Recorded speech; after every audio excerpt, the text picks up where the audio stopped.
Bonjour à toutes et à toutes, je suis très heureuse de vous retrouver pour la lecture sous mon angle, sous mon regard de la nouvelle lune en Sagittaire, dans le signe du Sagittaire, qui aura lieu le 20 décembre 2025 sur le 28e degré du signe du Sagittaire et elle aura lieu à 2h44 heure de Paris. Alors, le signe du Sagittaire est un signe de feu. C'est le dernier signe de feu. Donc c'est une flamme qui s'élève vers d'autres horizons, d'autres points de vue, une élévation subtile et un signe qui est dit spirituel. Cette élévation, cette flamme qui s'élève, elle est issue des braises du signe du lion. Le signe du lion c'est un signe de feu, ça n'est pas un signe égotique, ça c'est l'ombre du lion, l'aspect égotique du signe du lion. Le signe du lion dans sa lumière est un signe très intériorisé et la lumière elle vient de nos profondeurs, de notre grotte et c'est ces braises qui sont entretenues, qui alchimisent et qui amènent la lumière et qui permettent à la lumière, à la flamme de s'élever. Et cette flamme, on la retrouve dans le signe du Sagittaire. Donc cette nouvelle lune, elle est dans le signe du Sagittaire et elle nous propose de nous élever. Le signe du Sagittaire, il est en analogie. Voilà, le signe du Sagittaire, vous voyez, il a une flèche et une direction. Et au centre de cette direction, il y a notre centre à nous.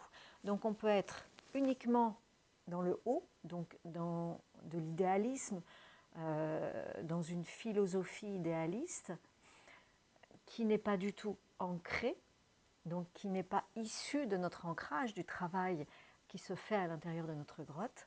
Et l'idéal, le mieux, c'est que cette flèche, elle parte d'en bas et elle s'appuie sur une expérience, sur un vécu sur lequel nous avons mis de la conscience. Ce vécu, on le retrouve dans le signe des Gémeaux, qui est en face du signe du Sagittaire, qui est un signe très curieux, dont l'objectif est de créer du lien pour aller à la rencontre de soi-même et pour pouvoir au fur et à mesure, mettre de la conscience sur les liens, sur les rencontres que l'on fait, les expériences que l'on vit, et au fur et à mesure, eh bien, faire des choix et s'engager dans ces choix ici. Donc l'engagement, il part d'en bas, il part du relationnel, il part de la conscience que nous mettons dans les expériences et les relations que nous tissons, les réseaux que nous tissons. D'accord ? Donc le signe du Sagittaire, il est en analogie avec la 15e lettre de l'alphabet hébraïque, la lettre Samer. Et cette lettre Samer, eh bien, elle nous parle également de soutien.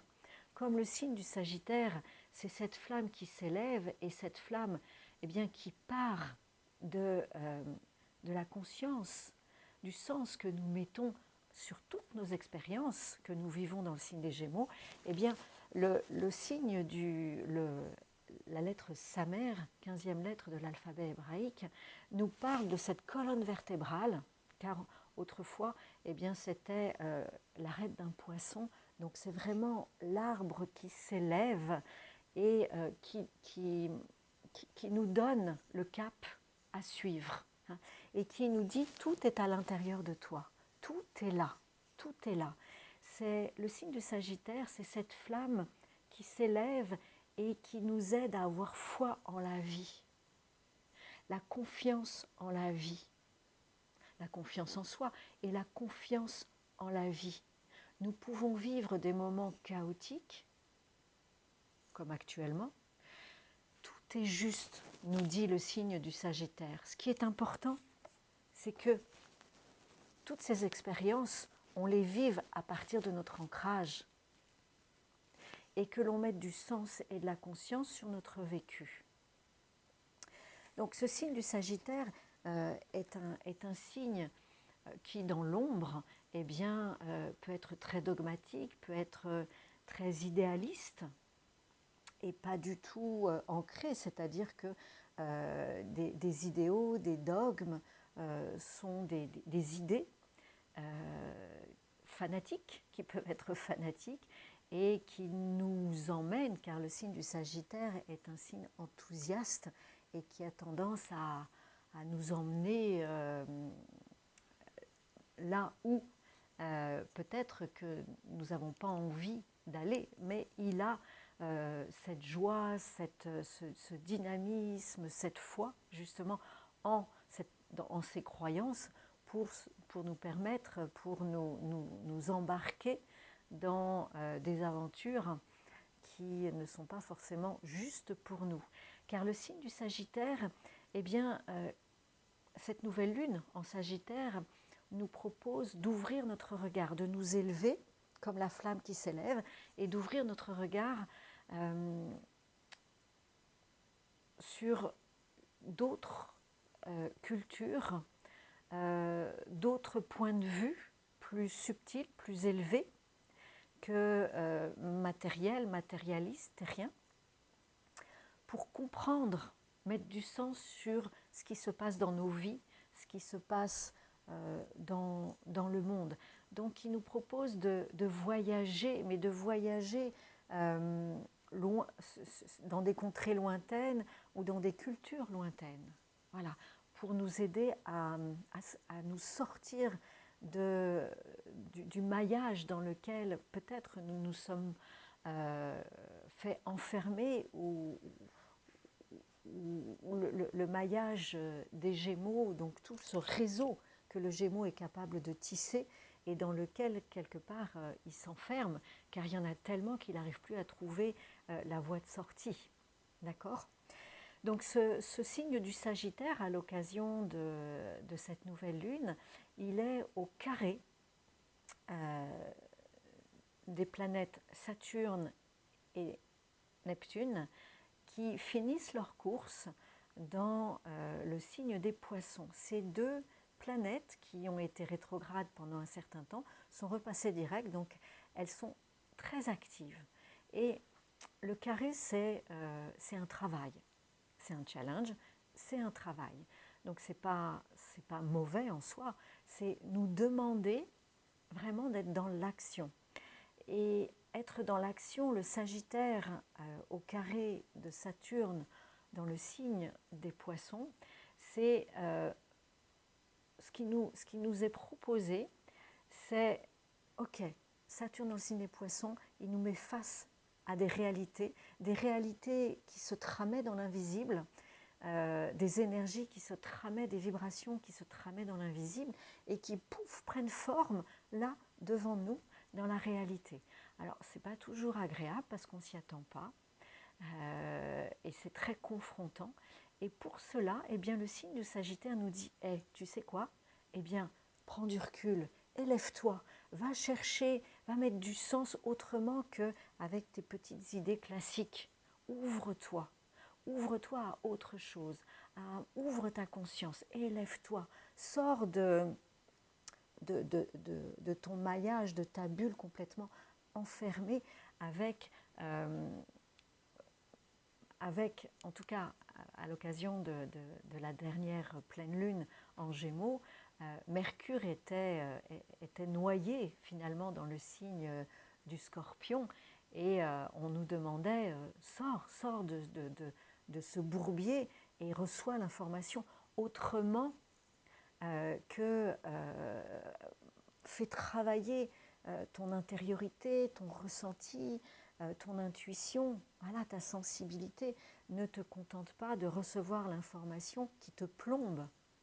Donc là, Mercure est arrivé dans le signe du Sagittaire, donc lui aussi s'élève avec la flamme, et on vient vraiment nous dire, eh bien, utilise ta capacité à prendre du recul, à te détacher, à t'élever, à aller chercher du sens et ouvrir ta conscience dans d'autres domaines, avec d'autres domaines, d'autres cultures, de la philosophie, de la spiritualité, tes voyages, pour accepter de te confronter à une réalité, Mercure en Poisson, auquel tu ne t'attendais pas et qui peut être violente par rapport à ton mode de fonctionnement, tes croyances, tes mensonges que tu sais très bien te faire ou qu'on te fait, ou en tout cas ce qu'on vient nous dire aussi, c'est que la planète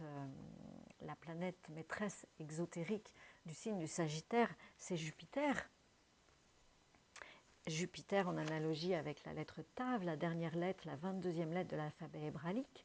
Eh bien, Jupiter, figurez-vous, il est toujours dans le signe du Cancer. Cette année, il est dans le signe du Cancer. Et le signe du Cancer, eh bien, c'est nos racines. C'est nos racines familiales, de génération, c'est le transgénérationnel, de génération en génération, c'est nos racines, notre éducation dans notre famille, la façon dont nous avons été élevés, dont nous élevons nos enfants, mais c'est aussi le signe du Cancer, notre clan, notre nation, l'humanité, et la planète Jupiter, qui est une planète d'expansion, très positive, très joyeuse, très enthousiaste, qui va vers l'avenir, eh bien, elle est dans le signe du Cancer et elle est surtout opposée à Pluton. Et oui, ce fameux Pluton qui est dans ce signe éminemment collectif du Verseau et qui fait remonter eh bien, les vieux miasmes de l'humanité, des profondeurs de l'humanité. Donc vous comprenez ce qui se passe. Enfin, quand on regarde le ciel, on se dit, ben oui, en fait, le chaos dans lequel nous vivons, ce sont toutes les remontées de l'humanité, toute l'histoire de l'humanité qui est remontée à travers Pluton et qui vient nous toucher avec Jupiter en Cancer, qui vient nous toucher dans nos racines. Donc, voilà, dans tout ce qui nous a été transmis, dans tout ce que nous portons dans nos cellules qui n'est plus juste aujourd'hui, qui n'est plus juste. Ça l'a été pendant un temps. C'est cela qui nous a construits et qui a construit les générations auparavant. Aujourd'hui, ça n'est plus juste. Tout est dévoilé. On a l'impression que tout remonte à la surface, se dévoile, prend forme avec Saturne dans le signe des Poissons et Jupiter dans le signe du Cancer, jusque dans nos cellules. On vient faire remonter ces miasmes. C'est l'opportunité d'un changement profond cellulaire. Car le signe, la planète Jupiter, planète maîtresse de cette nouvelle lune, qui est en analogie avec la 22e lettre de l'alphabet hébraïque, la lettre Tav, nous dit, Tav, c'est la fin d'un cycle. Comme cette nouvelle lune est la dernière nouvelle lune 2025, de l'année 2025. Alors, c'est la fin d'un cycle, oui, qui va nous permettre de grandir et de commencer un autre cycle. Et Jupiter nous dit, on a fait le tour des 22 lettres et on a mis de la conscience à chaque étape. Et c'est cette conscience que nous avons intégrée qui nous permet de changer de vibration, d'état vibratoire, de changer de regard, de nous élever et de passer à autre chose qui est, ancré, qui s'appuie sur notre histoire, bien sûr. Donc, ce n'est pas passer à autre chose, ça, j'en ai rien à faire.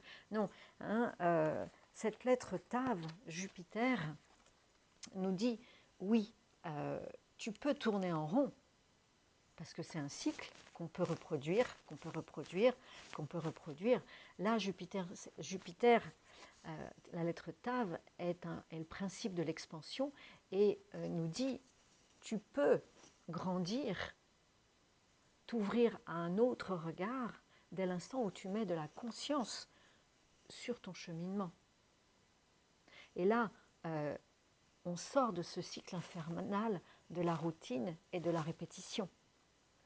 Donc là, on voit à l'occasion de cette nouvelle lune une opportunité d'évolution qui passe par une confrontation avec le principe de réalité Saturne dans le signe des Poissons qui nous met face à